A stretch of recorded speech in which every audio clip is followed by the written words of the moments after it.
এক গ্রামে বাস করত রফিক নামে এক গরিব ছেলে। তার ঘরে ছিল না ভালো খাবার, না ছিল নতুন কাপড়। প্রতিদিন সে অন্যের জমিতে কাজ করে অল্প কিছু টাকা রোজগার করত। একই গ্রামে থাকত জমিদার হরিশবাবু, যিনি ছিলেন খুবই বড়লোক। তার বাড়ি ছিল বিশাল, কিন্তু মনটা ছিল অহংকারে ভরা।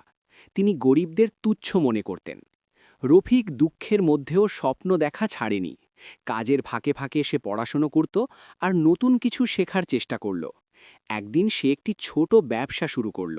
নিজের তৈরি জিনিস বাজারে বিক্রি করতে লাগল। ধীরে ধীরে তার পরিশ্রম ফল দিতে শুরু করল।